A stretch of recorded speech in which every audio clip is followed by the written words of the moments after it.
Psalm 119. Psalm 119. And then, Jessica, may request na can you give ang bawat isa ng copy ng study note.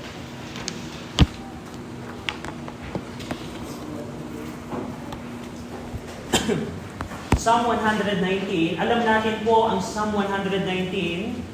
Ito po yung longest psalm and chapter in the Bible. It has 176 verses. And every Wednesday night, sa ating pong prayer meeting, we're going to preach from Psalm 119. Now, babagsahin ko po yung verse 1 and then mananalangin po tayo. Psalm 119 verse 1, the Bible says, "Blessed are the undefiled in the way who walk in the law of the Lord." Tayo po lahat ay manalangin. Ama naming Diyos na makapangyarihan sa lahat, salamat Panginoon sa pagkakataong ito na kami Panginoon ay makakapag-aral Panginoon ng inyong salita. We're praying Ama na tulungan niyo kami na magkaroon ng tamang puso sa inyong salita.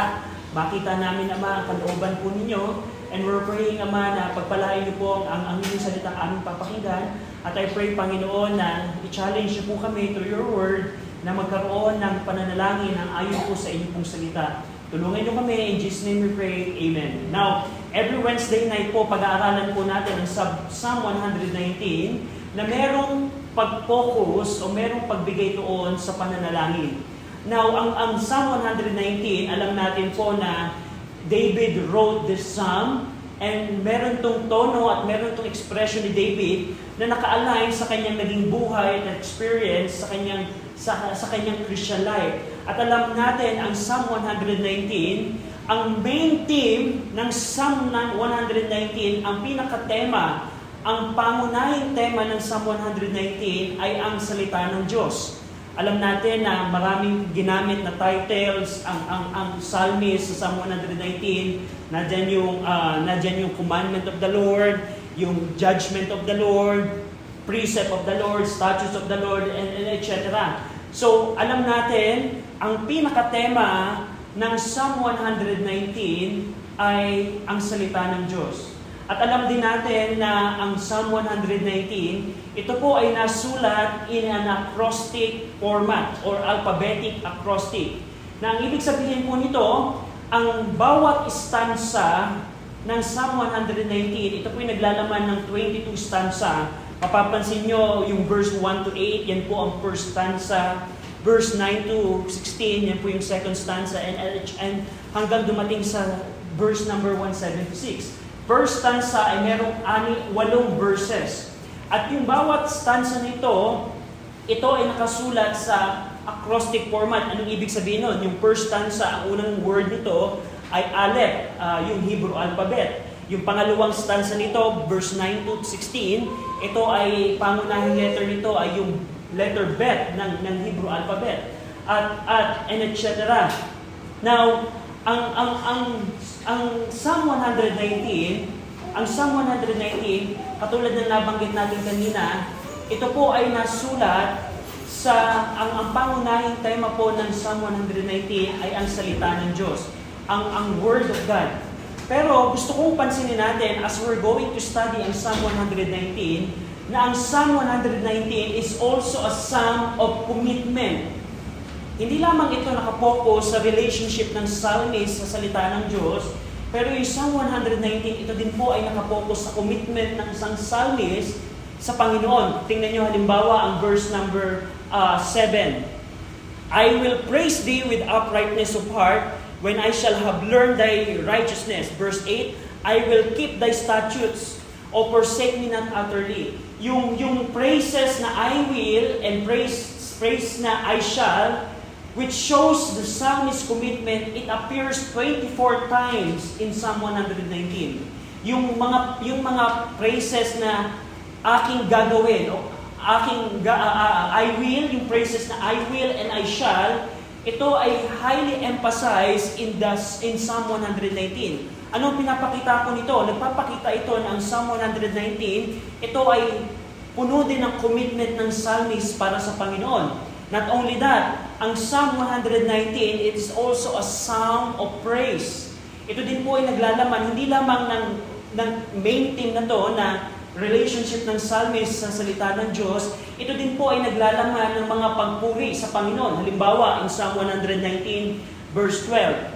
Psalm 119, verse 12, sabi dito ng psalmist, Thy word, blessed art thou, O Lord, teach me thy statutes. Blessed art thou, O Lord. That's a word of praise. Halimbawa, in verse 64. In verse 64, the earth, O Lord, is full of thy mercy. Yan po ay mga praises ng pagpupuri sa Panginoon. Verse number 68, Thou art good and doest good.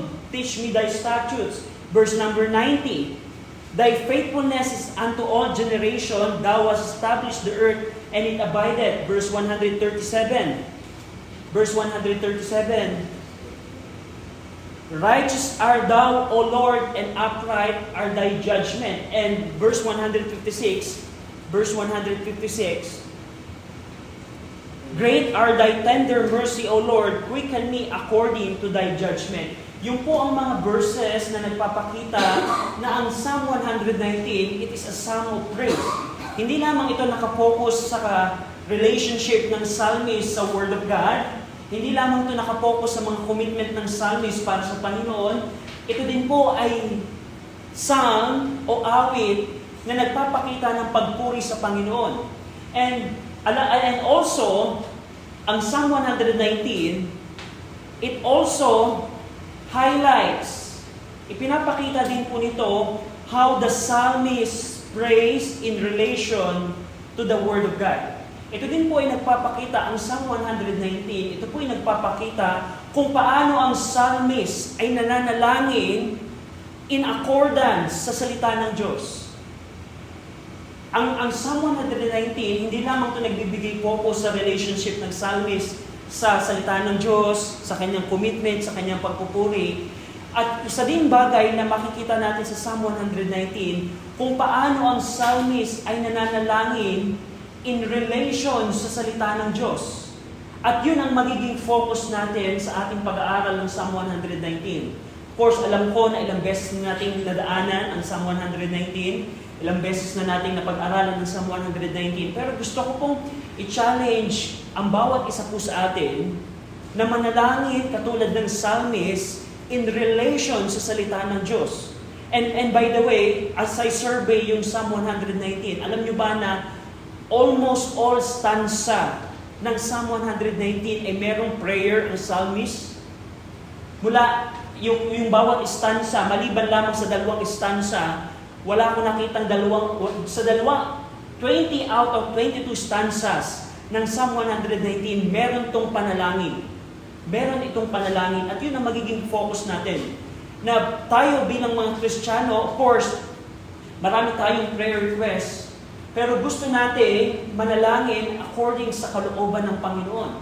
Dahil tingnan nyo quickly in 1 John chapter 5. 1 John chapter 5. In 1 John chapter 5,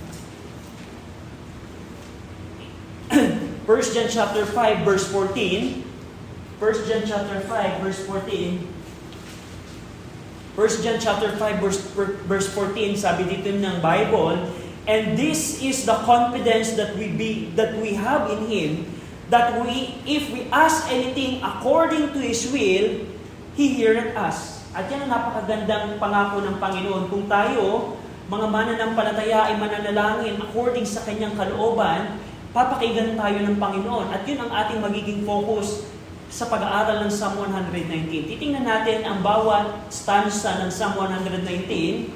Of course, makikita natin yung commitment ng psalmist, yung kanyang relationship sa salita ng Diyos. Pero, laser focus po natin kung paano yung psalmist ay nananalangin according sa salita ng Panginoon. Halimbawa po, in Psalm 119 verse 8, basahin natin po ng sabay-sabay. Psalm 119 verse 8. Ready? Read. I will keep thy statutes, O forsake me not utterly. That's a prayer of the psalmist. Lord, forsake me not utterly. Pangalawa sa second stanza, verse 10. Babasaan. Verse 10, with my whole heart I have sought thee, O let me not wander from thy commandments. That's a prayer of the psalmist. Lord, let me not wander from thy commandments. Makikita din natin in verse 12, Blessed art thou, O Lord, teach me thy statutes. That's a prayer of the psalmist. Verse number 17, Deal bountifully with thy servant, that I may live, keep thy word. That's a prayer of psalmist. Deal bountifully with thy servant. Verse number 18, Open thou mine eyes, that I may behold wondrous things out of thy law. Verse 19, I am stranger in the earth, hide not thy commandments from me. That's the prayer of psalmist. Hindi lamang pinag-pray dito sa third stanza ng psalmist, hindi lamang siya nanalangin na, Panginoon, deal bountifully with thy servant. Hindi lamang open thou mine eyes that I may behold wondrous things out of thy law. Pinanalangin din niya din dito, Lord, hide not thy commandments from me. Panginoon, wag mong itago ang iyong mga kautusan sa akin. That's the prayer of psalmist. That's a good prayer request sa Panginoon. Panginoon, I'm going to study your word. Wag mong itago ang salita mo para sa akin. That's the prayer in the third stanza. Sa pang-apat na stanza, mapapansin nyo in verse 25, sabi ng psalmist, My soul cleaveth unto the dust, quicken thou me according to thy word. That's the prayer of psalmist. In verse 26, I have declared my ways, and thou heardest me. Teach me thy statutes. That's the prayer of psalmist. Teach me thy statutes. In verse 27, this is the prayer of psalmist. Make me to understand the way of thy precept, so shall I talk of thy wondrous work. That's a wonderful prayer. Panginoon, make me to understand thy word of your word, so that I could talk of thy wondrous work. Meron na bang time na nanalangin tayo ng ganitong panalangin sa Panginoon? Panginoon, tulungan mo akong maunawaan ang iyong salita so that I can talk ang kamangha-manghang ginawa mo. That's the prayer of psalmist. What a prayer! Ano pa? Makikita din natin in verse 28, prayer of the psalmist, Remove from me the way of lying, and grant me thy law graciously. Verse 29, verse 31, I have stuck unto thy testimonies, O Lord, put me not to shame. That's the prayer of psalmist. Now sa fifth stanza in verse 33, teach me, O Lord, the way of thy statutes, so I shall keep it unto the end. Verse 34, give me understanding, and I shall keep thy law. Verse 35, make me to go into the path of thy commandments, for therein do I delight. Verse 36, incline my heart unto thy testimony, and not to covetousness. 38, establish thy word unto thy servant. Verse 39, turn away my reproach which I fear, for thy judgment are good. Behold, I have longed after thy precept, quicken me thy righteousness. Basically, yung verses 33 to 40, yung fifth stanza ng Psalm 119, it's all about prayer. It's all about prayer ng psalmist sa Panginoon. At yan ang ating pag-aaralan in the succeeding Wednesday. Ano pa? For example, dun po sa study notes ninyo, nakasulat po doon yung lahat ng verses na nagpapatungkol sa panalangin ng psalmist. At kung gusto niyo pong makita, pwede niyo po itong basahin sa bahay. Pero gusto ko lamang i-highlight yung ibang verses dito. For example, sa verse number 144. Halimbawa, in verse 144, the righteousness of thy testimony is everlasting. Give me understanding, and I shall live. In verse 145, I cried with my whole heart, hear me, O Lord, and I will keep thy statutes. Verse 146, I cried unto thee, save me, and I shall keep thy commandments. Verse 149, hear my voice according unto thy loving kindness, and quicken me according to thy judgment. And basically, another verse is 100 in the last stanza, in verse 169, let my cry come near before thee, O Lord, give me understanding according to thy word. Verse 170, let my supplication come before thee, deliver me according to thy word. Verse 173, let thine hand help me, for I have chosen thy precept. Verse 175, let my soul live, and it shall praise thee, and let thy judgment help me. I have gone astray like a lost sheep, seek thy judgment, for I do not forget thy commandments. So basically, ito pong mga verses na nasa study notes ninyo, ito po yung mga prayer request ng psalmist in relation sa salita ng Diyos. And in reality, sa ating Christian life, very rare, in general, sa mga Kristiyano, napaka-rare na ang Kristiyano ay nananalangin according sa salita ng Diyos. Halimbawa, ay yung panalangin ng psalmist dito, Panginoon, buksan mo ang aking mga mata upang mamasdan ko ang mga kamangha-manghang bagay mula sa salita ng Diyos. That's a prayer request na kung ikaw ay mananalangin ng ganyan, kung tayo ay mananalangin ng gantong klaseng panalangin, sa tingin ninyo, papakinggan ba ng Diyos yung ganong klaseng panalangin? Yes, of course, according sa 1 John chapter 5. Kaya nga, ang challenge ko sa bawat isa sa atin, let us examine ating prayer life. Ito, tayo ba ay nananalangin katulad ng psalmist? Kaya nga, I would like to encourage you na consider Psalm 119 in your devotion. Yung Psalm 119, pwede natin itong maging basihan ng ating commitment sa Panginoon. Kung paano yung psalmist ay nag-commit sa Panginoon, pwede natin yung gayahin. Kung paano yung psalmist ay merong pagpupuri sa Panginoon, pwede natin itong gayahin. Pero ultimately, pwede natin gayahin yung psalmist kung paano siya nananalangin sa Panginoon. At yun ang challenge sa bawat isa sa atin. As we're going to pray tonight, gusto kong tingnan natin ang panalangin in relationship sa salita ng Panginoon. Na ang bawat isa sa atin ay magkaroon ng panalangin katulad ng psalmist. Tayo pong lahat ay yumuko, tayo pong lahat ay manalangin. Ama naming Diyos na makapangyarihan sa lahat, salamat Panginoon sa Psalm 119.